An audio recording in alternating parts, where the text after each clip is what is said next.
chacun nos plus profondes racines. Dans le pays souvent qui nous a vu grandir, que nous gagnons à bien connaître l'AMTA, l'Agence des musiques des territoires d'Auvergne, née en 1985, ne s'occupe plus seulement aujourd'hui de sauvegarder, transmettre et promouvoir les seules musiques et danses traditionnelles auvergnates. Elle se charge dorénavant du patrimoine culturel immatériel. Comprenez, tout ce qui se transmet par l'oralité et qui révèle la personnalité particulière de la vie sur un territoire. Pour être un vrai citoyen du monde, pour communiquer avec les autres, il faut savoir d'où on vient. Et donc connaître son environnement proche, se servir de notre histoire, de nos racines, de la mémoire qu'on a sur place pour construire son avenir.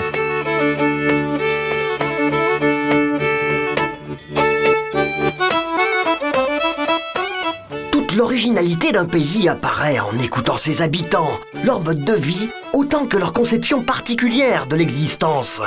Des éléments dont il est intéressant de prendre conscience dès le plus jeune âge, pour ressentir au mieux ses racines. L'AMTA organise des actions d'animation dans une dizaine de communes du Césalier, un plateau escarpé entre Cantal et Massif du Sancy. C'est-à-dire que les enfants, qu'ils soient à la campagne ou qu'ils soient en milieu urbain, finalement, ils connaissent très peu de choses sur tous ces savoirs qui sont arrivés jusqu'ici et les pratiques de leurs ancêtres, etc.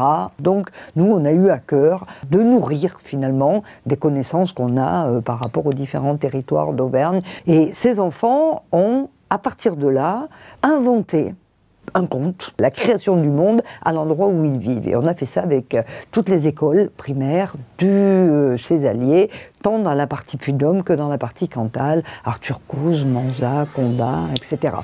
Ce conte est ensuite lu en spectacle par un comédien professionnel. Il est ponctué de chansons écrites et chantées par les enfants, mises en musique par des artistes de leur terroir.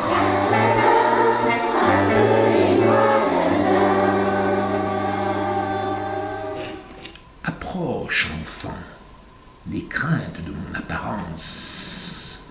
Notre différence peut devenir... On n'avait pas imaginé que ce travail qu'allaient faire les enfants sur leur territoire allait être aussi important pour eux. Ils ont chanté cette chanson à Noël, ils ont chanté cette chanson au Monument aux Morts. Ils l'apprennent à toutes les rentrées scolaires, aux nouveaux élèves qui arrivent dans le groupe scolaire.